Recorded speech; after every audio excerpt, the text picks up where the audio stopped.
سرکار جب صبح اٹھے تو سب سے پہلے یہ واقعہ حضرت ام ہانی کو سنایا. یہ سرکار کی ہمشیرہ چچا جاتے ہیں مولا علی کی ہمشیرہ. آپ سرکار نے فرمایا کہ رات میں عشاء تمہارے پاس سویا, صبح پھر نماز کے لیے تمہیں میں نے اٹھایا, رات کو میں مسجد اقصی میں گیا, وہاں سے ہزاروں میل کا فاصلہ ہے, مسجد اقصی میں گیا, وہاں میں نے نبیوں کو امامت کروائی, پھر پہلے اور ساتویں آسمان پہ گیا, پھر سدرۃ المنتہا پر فرشتوں کو نماز پڑھائی, پھر میں عرش علا پہ گیا, پھر میں نے رب پروردگار کی بارگاہ میں رب کی دیدار سے مشرف ہوا, میں نے جہنم کا مشاہدہ کیا, جنت کی سیر کی. حضرت ام ہانی فرماتی ہیں یا رسول اللہ صلی اللہ علیہ وسلم, میں تو اس بات کی مانتی ہوں, اس بات کی تصدیق کرتی ہوں, لیکن اپنی قوم کو یہ بات نہ ارشاد فرمائیے گا, آپ کی قوم آپ کو جھٹلائے گی, آپ پر تومتیں لگائے گی, آپ پر آوازیں کسے گی. آقا کریم علیہ السلام سرکار حضرت ام ہانی فرماتے ہیں میں نے نبی پاک کی چادر کا پلو پکڑ لیا کہ میں قوم کے سامنے نہ جانے دوں. حضرت ام ہانی فرماتے ہیں جب سرکار نے میرا پلو چھڑایا نہ مجھ سے,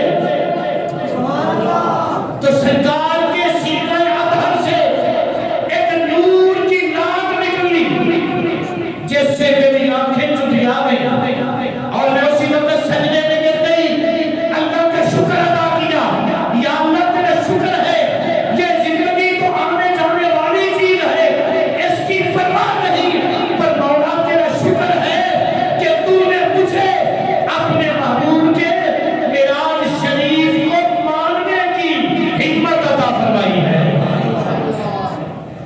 اور آپ نے اپنی ایک حبشی خادمہ کنیز کو سرکار کے پیچھے لگا دیا کہ جب سرکار جائیں نا اپنی قوم کے سامنے اپنا واقعہ معراج سنائیں گے تو تو مجھے آگے بتانا کہ قوم نے سن کر کیا کہا ہے.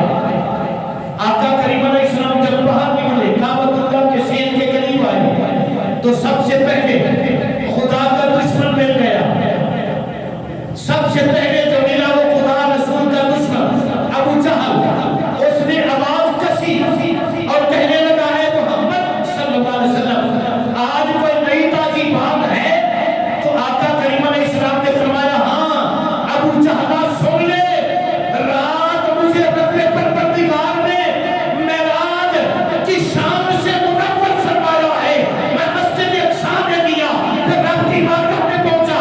ابو جہل کہنے لگا کیا میں اپنی قوم کو اکٹھا کروں, آپ ان کے سامنے اس بات کا اقرار کریں گے. سرکار نے فرمایا ابو جہل اقرار ہی کے لیے تو کعبے کے سین میں آ رہا تھا. قوم اکٹھی ہو گئی, سرکار نے واقعہ معراج ارشاد فرمایا, لوگ دوڑتے ہوئے ابو بکر صدیق کے پاس پہنچے. ابو بکر سن لے, ابو بکر سن لے, اگر کوئی بندہ یہ دعویٰ کرے کہ رات کے قریب حصے میں یہاں سے مسجد اقصی میں گیا, پھر آسمانوں کی سیر کی, پھر میں نے جنت کی سیر کی, پھر اللہ کی بارگاہ میں پہنچا, تو کیا پتا عقل مانتی ہے. ابو بکر صدیق نے فرمایا اگر کوئی بندہ یہ دعویٰ کرے تو عقل نہیں مانتی. انہوں نے بار بار اس بات کا اقرار کروا دیا, اگر کوئی بندہ کہے تو عقل نہیں مانتی. ابو جہل کہنے لگا ابو بکر پھر تو بات بن گئی, جس کا تو نے کرنا پڑا ہے اس محمد نے یہ دعویٰ کیا ہے. ابو بکر صدیق رضی اللہ تعالیٰ عنہ آپ کے چہرے پر نور, آپ کے چہرے پر نور کی شعاعیں چمکنے لگی, آپ کا چہرہ تمتمانے لگا, آپ کے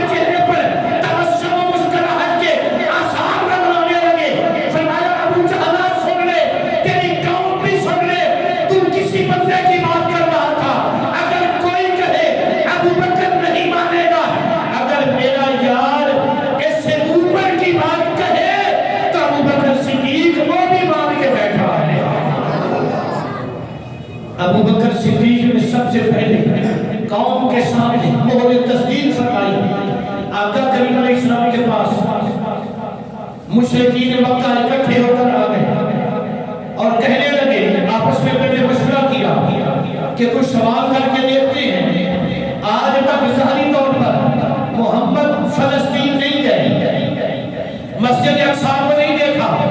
آؤ سب سے پہلے ان سے مسجد اقصی کی علامات پوچھتے ہیں، مسجد اقصی کی نشانیاں پوچھتے ہیں. جب لوگ اکٹھے ہو کر آئے، کچھ ایسے تھے جنہوں نے مسجد اقصی کو دیکھا ہوا تھا. آقا کریم علیہ السلام سے کہنے لگے، اگر آپ نے مسجد اقصی کو دیکھا ہے تو پھر آپ مسجد اقصی کے متعلق آپ سے کوئی سوال کرنا چاہتے ہیں، آپ جواب دیں گے؟ عاطف سے آوازہ محبوب گھبرانا نہیں، ان کو کہہ دو سوال کرنا تمہارا کام ہے اور جواب دینا وہ جامنہ کے لال کا کام ہے. سرکار فرماتے میں نے سوچا کہ میں نے مسجد اقصی کی دیواروں کو تو گنا نہیں تھا، دروازوں کو تو گنا نہیں تھا، روشن دانوں کو تو گنا نہیں تھا، اس میں جو پیلر تھے ان کو تو گنا نہیں تھا، اس کی کھڑکیوں کو تو گنا نہیں تھا، اس کی صفوں کو نہیں گنا تھا. اب یہ وہ سوال کریں گے تو رب پروردگار نے فرمایا، نہ میرے محبوب جو رب تجھے لامکان کی بلندیوں پر بلا سکتا ہے نا، گھبرا نہ، آنکھ کھول، مسجد اقصی تیرے سامنے آ گئی ہے. اللہ نے مسجد اقصی کو اٹھایا، مسجد اقصی کو. یہ بات عقل میں نہیں ہے، جس طرح معراج کی بات عقل میں نہیں آ سکتی اسی طرح یہ بھی نہیں آ سکتی. اگر ہم سے کوئی کہے کہ آج یہ جو ہماری مسجد ہے اس کو اٹھا کر لاہور پیش کر دیا گیا ہے تو عقل تسلیم نہیں کرے گی. لیکن اگر اللہ چاہے، ان اللہ علی کل شیء قدیر، اگر اللہ کی اس قدرت پر ہمارا عقیدہ اور یقین ہے تو پھر ماننا پڑے گا میرے رب کے لیے کوئی مشکل نہیں ہے. اور قرآن اس بات کی جناب تصدیق کر چکا ہے کہ 3 ماہ کا سفر حضرت سلیمان علیہ السلام اور بلقیس کے درمیان اللہ کا ایک ولی آپ کے قدموں میں بیٹھا ہے. 3 ماہ کا فاصلہ اور پھر 40 من وزنی وہ جو جناب اس کا تخت تھا، 70 گز لمبا تھا، 70 گز چوڑا تھا. اتنا بڑا چوڑا وزنی تخت اگر آنکھ جھکنے سے پہلے اللہ کا ولی اللہ کے نبی کے قدموں میں پیش کر سکتا ہے تو پھر رب پروردگار ایک لمحے میں مسجد اقصی اٹھا کر آمنہ کے لال کی آنکھوں کے سامنے کر سکتا ہے. نعرہ تکبیر، نعرہ رسالت، نعرہ حیدری. سرکار دیکھتے ہوئے اور مسجد کی نشانیاں بتلاتے چلے گئے. وہ پوچھتے صفحے کتنی ہے؟ سرکار نے فرمایا اتنی ہے. جس طرح ہمارے سامنے یہ مسجد ہے، انہوں نے پوچھا دروازے کتنے ہیں؟ فرمایا اتنے ہیں. پھر انہوں نے جب یہ مسجد کی نشانیاں پوچھ لی، تسلی ہو گئی، تو پھر انہوں نے نبیوں کے حلیے پوچھے. ان میں یہودی موجود تھے جنہوں نے اپنی کتابوں میں اور نبیوں کے حلیے پڑھے ہوئے تھے. سرکار سے 3 نبیوں کے متعلق پوچھا گیا. حضرت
آقا کریم علیہ السلام نے فرمایا کہ تمہارے 3 قافلے میں نے راستے میں دیکھے ہیں۔ کتنے قافلے؟ 3 قافلے۔ سرکار فرماتے جو پہلا قافلہ تھا اس کو میں نے کہاں دیکھا؟ سرکار فرماتے مقام روحا پر، مقام روحا پر دیکھا اور ان کا ایک اونٹ گم ہو گیا تھا۔ اس قافلے والوں کا ایک اونٹ گم ہو گیا تھا اور وہ اس اونٹ کو تلاش کر رہے تھے۔ ذرا جملے پہ غور کرنا، وہ اس اونٹ اپنے اونٹ کو تلاش کر رہے تھے۔ جب میں ان کے پاس سے گزرا تو میں نے دیکھا کہ ان کا ایک اونٹ پر پانی کا پیالہ پڑا ہوا تھا، اس کے اوپر ڈھکن بھی تھا۔ میں نے وہ ڈھکن اتارا اور وہ پانی کا پیالہ پی لیا۔ جب وہ واپس آئے ان سے پوچھنا کہ تم جب گئے تھے تو تمہارے پیالے میں پانی تھا، اس کے اوپر ڈھکن بھی تھا، جب تم واپس آئے تو وہ پیالہ خالی تھا لیکن ڈھکن اس کے اوپر موجود تھا۔ اور دوسری علامت یہ ہے کہ وہ اپنے اونٹ کو تلاش کر رہے تھے، میں نے ان کو بتایا تھا آواز دے کر کیا بات ہے، سبحان اللہ۔ کہ تمہارا اونٹ فلاں وادی میں موجود ہے، اور انہوں نے میری آواز سن کر تعجب سے یہ کہا تھا کہ کہاں مکہ اور کہاں ملک شام، اور پھر رات کے اندھیرے میں یہاں محمد کی آواز کہاں سے آ رہی ہے؟ کیا بات ہے، کیا بات ہے، سبحان اللہ۔ اور میرے کہنے پر جب وہ اپنی جگہ پر پہنچے تو ان کو اونٹ مل گیا۔ یہ پہلی نشانی ذہن میں بٹھا لو۔ قوم کہنے لگی ٹھیک ہے، یہ نشانی تو پکی ہے، اگر یہ ٹھیک ہوئی تو پھر سرکار نے فرمایا وہ قافلہ یہاں کب پہنچے گا؟ بدھ والے دن۔ سرکار نے پہلے تو دن بتایا کہ کب پہنچے گا؟ بدھ والے دن۔ اور کب پہنچے گا؟ ادھر سورج ڈوب رہا ہوگا، کیا بات ہے، ادھر سورج ڈوب رہا ہوگا، ادھر قافلہ نمودار ہو جائے گا۔ سرکار نے دن بھی بتا دیا، ٹائم بھی بتا دیا۔ لوگ کہتے ہیں آنے والے کل کا نبی پاک کو علم نہیں۔ سرکار نے صرف یہ نہیں بتایا کہ وہ بدھ والے دن پہنچے گا، ٹائم بھی بتا دیا، مغرب کے وقت پہنچے گا، اور یہ بھی بتا دیا کہ ان کو راستے میں موت نہیں آئے گی، وہ صحیح سلامت مکے میں پہنچ جائیں گے۔ آقا کونین صلی اللہ علیہ وسلم سرکار نے فرمایا دوسرا قافلہ مجھے مقام سین غربہ پر ملا تھا۔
سبحان اللہ انہوں نے سر جھکا لیے.